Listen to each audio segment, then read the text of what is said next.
Salve Maria, paz e bem?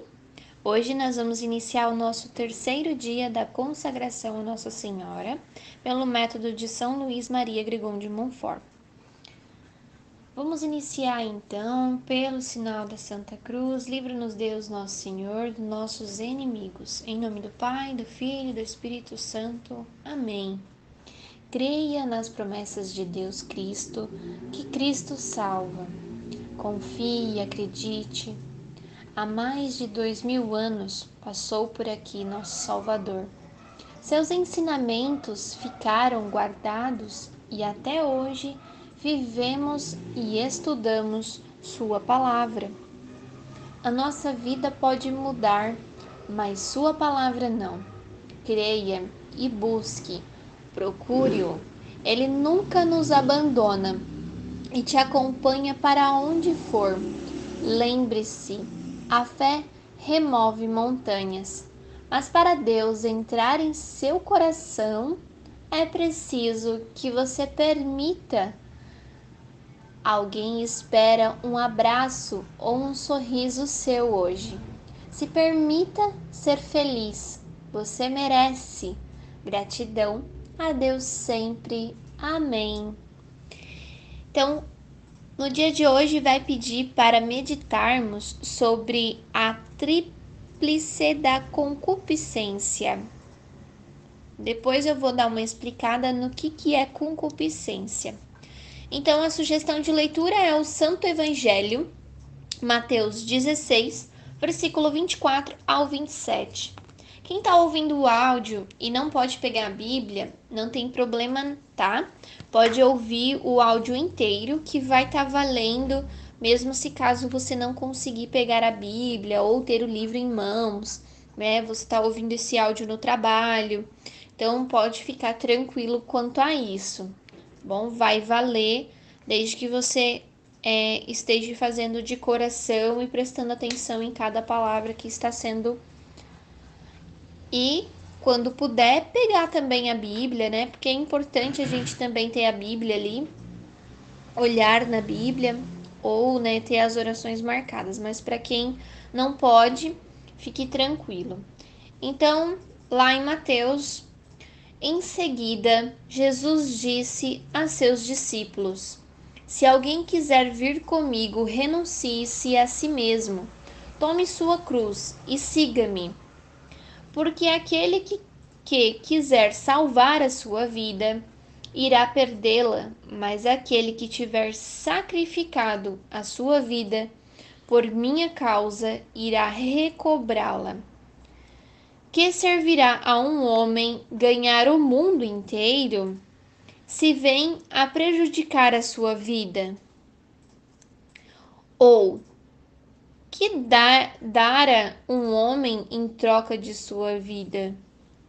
Porque o Filho do Homem há de vir na glória de seu Pai, com seus anjos, e então recompensará a cada um segundo suas obras. Em verdade vos declaro, muitos destes que aqui estão não verão a morte, sem que tenham visto o Filho do Homem voltar na majestade de seu reino. Palavras da salvação, glória a vós, Senhor. No Concílio Vaticano II, ele vai nos dizer o seguinte: deixada para nossos combates a concupiscência, que é a má inclinação, não é capaz de prejudicar aqueles que, não consentindo nela, resistem com coragem pela graça de Cristo. Mais ainda, um atleta não recebe a coroa se não lutou segundo as regras. O ser humano foi criado por Deus num equilíbrio perfeito. Donde nos vem então a revolta existente entre a carne e o espírito? Vale se perguntar.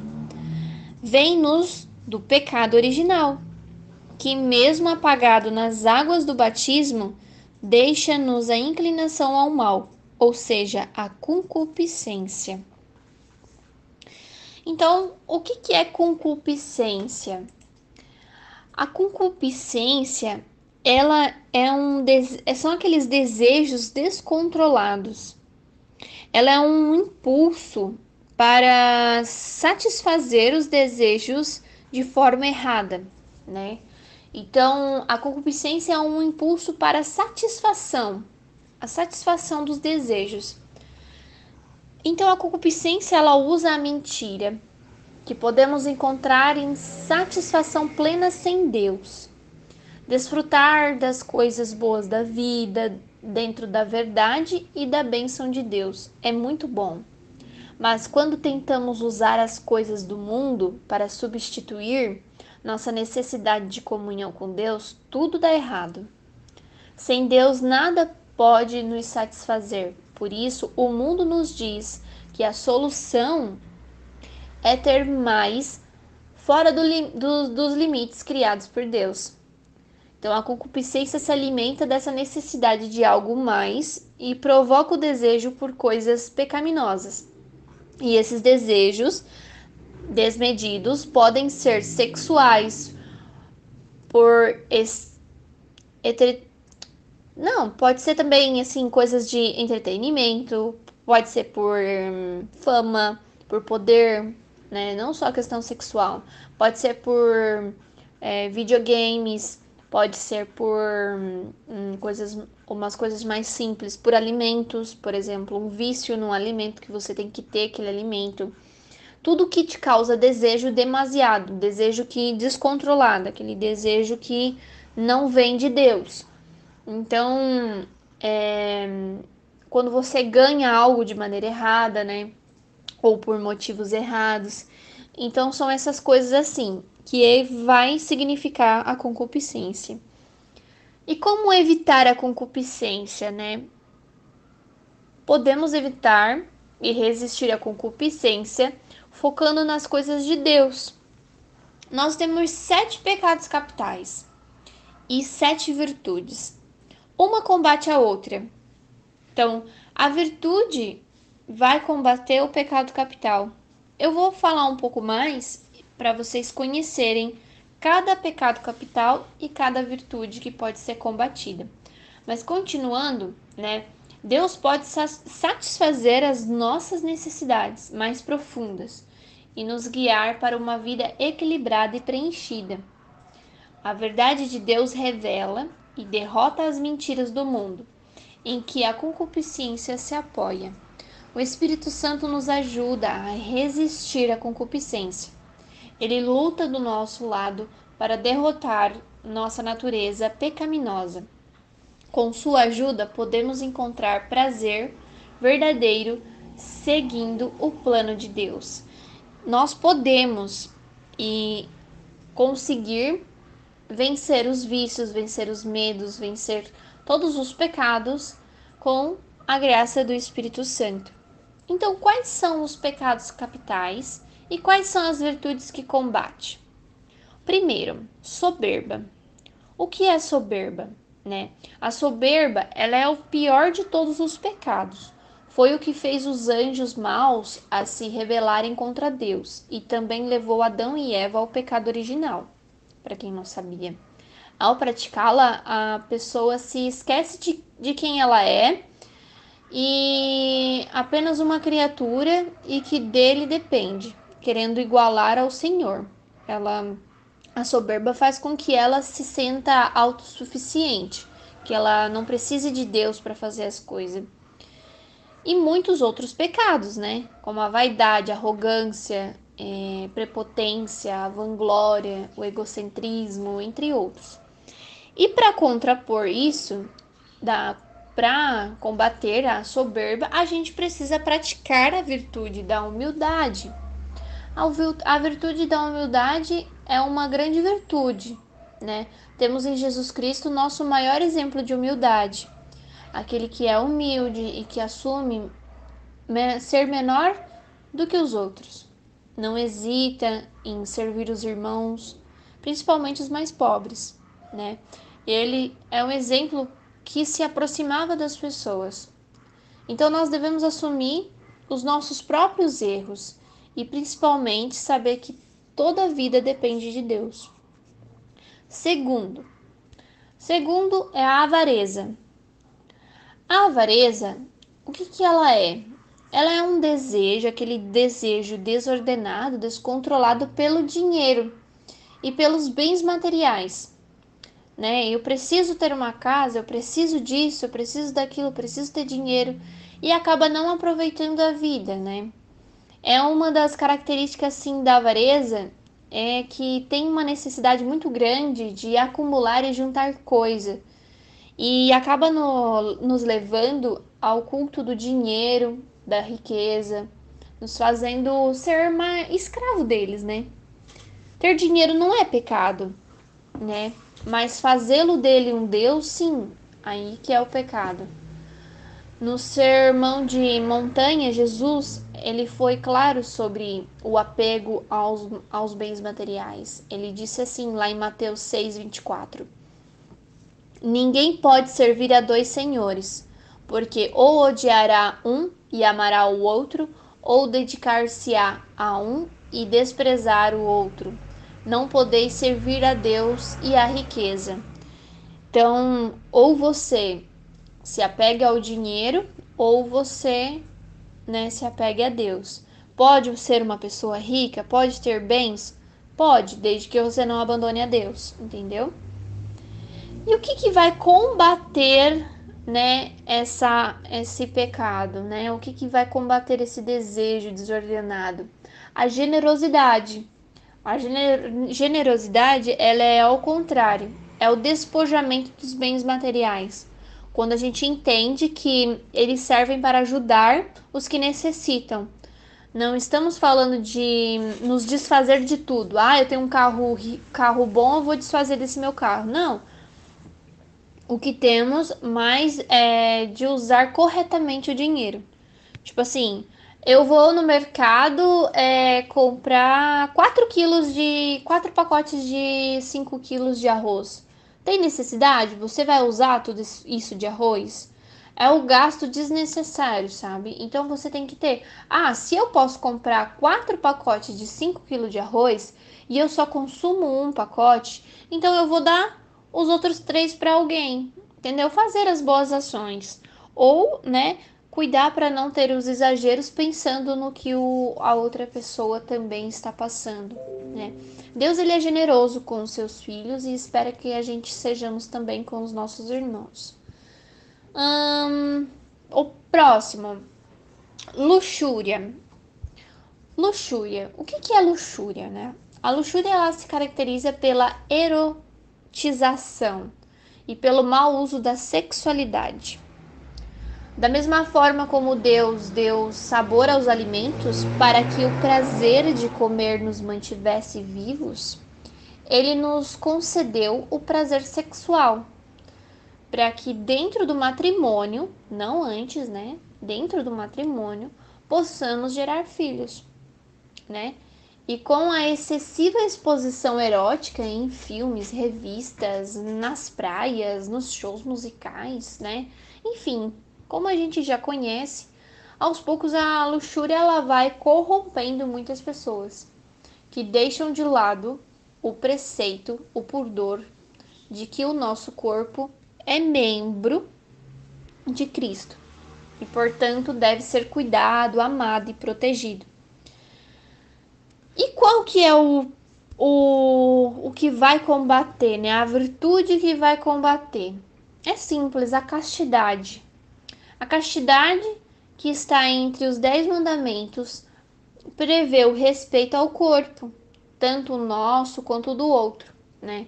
A partir dela, a sexualidade deve ser orientada pelo amor e ter como finalidade a geração de vidas.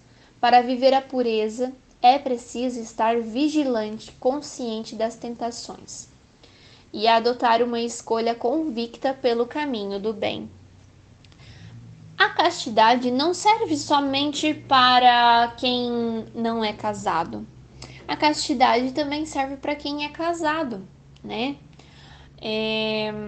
O olhar involuntário para outras mulheres ou para outros homens, pensamentos demasiado para outras pessoas, que você tendo um relacionamento, você começa a cobiçar ou ter desejos por outras pessoas, outra mulher ou outro homem, né? Ter aquele desejo de fazer fantasias no relacionamento também, isso não convém, não é da castidade, né? Entre muitos outros, né, que não entram na castidade. E quanto à questão da castidade também, em você ser casado e não ser aberto à vida, né? Tomar anticoncepcional, muitos tomam anticoncepcional, mas aí isso vai de cada pessoa, do que acredita, né? Porque essa questão do aberto à vida, né? Gerar vidas, foi isso que Deus deixou para nós. Vale a pena investigar um pouco mais sobre esse assunto. E então, agora o próximo é a ira. O próprio nome já fala, né? Ira, né? Ter raiva, né? Mas assim, a autodefesa e a proteção são próprias do instinto humano. Então a gente tem que saber diferenciar, porque às vezes a gente se defende, mas o que a gente não pode fazer é exacerbar de forma desordenada, né? Não se que daí vai se transformar no pecado da ira. A gente tem a reação, a gente se protege, mas a gente tem que se proteger de maneira correta, né? A gente tem que se proteger de uma maneira justa, não uma maneira que vai causar um rancor, uma vingança, um ódio, ou gerar brigas, traições e até assassinatos, né, dependendo dessa questão do como a ira vai estar envolvida, né? E para combater a ira, devemos usar a paciência. Assim como Jesus fazia, eu sou manso e humilde de coração. Então, ele próprio, Jesus, nos ensinou a não pagar o mal com o mal, mas ao contrário, com o bem. O que precisamos para derrotar o outro não é a disputa ou a revanche, mas o perdão. E a paciência é fundamental para encontrarmos e alcançarmos a paz, pois assim a gente será manso e humilde de coração, como o nosso Jesus foi. O próximo, então, é a gula, né? Alimentar-se é fundamental para sobreviver. Até podemos beber e comer com gosto, né?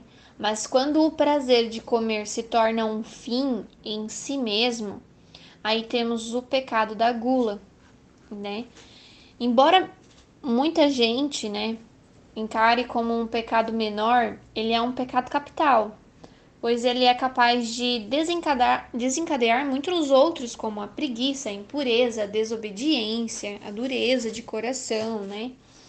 Então a gente tem que tomar muito cuidado nessa questão da gula e não deixar ele despercebido, porque a gula, ela não se parte só dessa questão do alimento, né? Beber e comer exageradamente, né? Então nós temos que prestar atenção. E como combatê-la? Nada melhor do que a temperança, né? Que nos leva ao equilíbrio, evitando os excessos, né? Os excessos que a gula causa. E para alcançá-la, né? Uma boa maneira, assim, que dá pra gente praticar é o jejum, né? Porque através da privação daquilo que a gente mais gosta de comer, ela nos ensina a que não podemos deixar, né, ser dominados pelos prazeres da carne. Então, se você tem aquele desejo demasiado por certos alimentos ou, né, descontrolado por todos, comece a praticar jejum, se mortificar daquilo para ir cuidando, né? O próximo é a inveja, né? Foi por causa da inveja que o demônio tentou Adão e Eva. Isso todo mundo sabe lá em Gênesis, né? Mostra para nós. e também foi motivo para ela que Caim matou seu irmão Abel. Desde sempre, este pecado capital provoca a humanidade e foi um dos motores da morte de Cristo. Quando lá em Mateus 27, versículo 17 e 18, vai dizer assim: Pilatos dirigiu-se ao povo reunido. Qual quereis que eu vos solte, Barrabás ou Jesus, que se chama Cristo? Ele sabia que tinham entregue Jesus por inveja. A inveja, ela é a conselheira daquele que não aguenta ver o sucesso do outro, né? Não consegue ver a grama mais verdinha do outro enquanto a sua não tá tão verde. Ou percebe que alguém pode fazer algo melhor do que ele próprio e dá origem a maledicência, calúnias, rivalidade, fofocas, entre tantos outros males. E qual que vai combater? Qual a virtude que vai combater? A caridade. A caridade, ela é eficiente remédio para a inveja. Ela é o melhor remédio para a inveja, é a caridade. Precisamos aprender que a felicidade do outro é mais um motivo para nos sentirmos felizes e não uma causa da nossa insatisfação. A caridade vem do amor de Deus e nos ensina a sermos bons com os semelhantes. Precisamos nutrir bons sentimentos pelos nossos irmãos, perdoar os nossos irmãos, desejar o bem dos demais e buscar fazer sempre o bem aos outros, trabalhando, e cuidando bastante desta questão. O último é a preguiça, a famosa preguiça, Após todo o pecado original, Deus sentenciou a Adão, lá em Gênesis 3, versículo 19, comerás o teu pão com o suor do teu rosto, até que voltes à terra de que fostes tirado. Assim o Senhor, ele designou, o trabalho e condenou a preguiça, que nos leva à omissão, o desleixo e até o enfraquecimento espiritual. Tenho preguiça para fazer isso, tenho preguiça para fazer aquilo, principalmente para rezar ou para fazer algum trabalho que não seja da igreja, que seja seu. Então nós temos que tomar bastante cuidado com a preguiça. Para nos mostrar o valor do trabalho, Jesus trabalhou arduamente ao lado do pai dele adotivo, José, e assumiu a função simples de um carpinteiro, para nos ensinar o quê? Que qualquer trabalho é digno e importante. A diligência é a virtude que combate a preguiça. Na execução das tarefas, é uma ferramenta eficaz para afastar a preguiça. Faça com presteza, ânimo e garra tudo aquilo que lhe for confiado. Então, essa consagração, não tenha preguiça de fazer. Agarre com diligência e faça com força e vontade.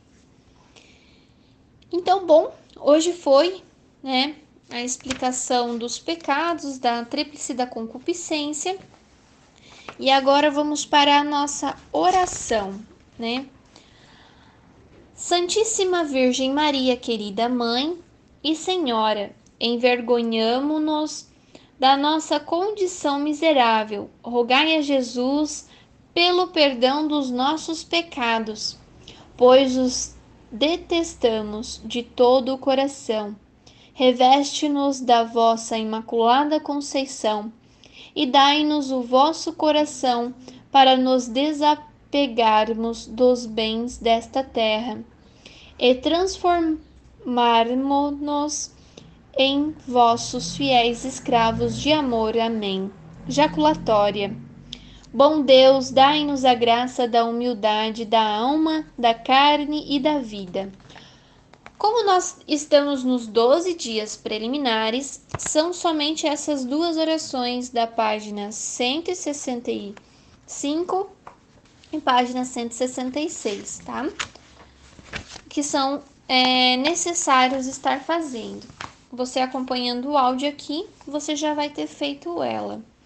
Vinde, ó Santo Espírito, a oração ao Espírito Santo ou Veni Creator. Vinde, ó Santo Espírito, as nossas almas visitai, enchei nossos corações com vossa graça divinal. Vós sois chamado o intercessor, o dom de Deus Altíssimo, a fonte viva, o fogo, o amor, e a espiritual unção. Sois doador dos 7 dons e sois poder na mão do Pai. Por este transmitido a nós, enriqueceis a nossa voz. Iluminai nosso entender, em nós vertei o vosso amor.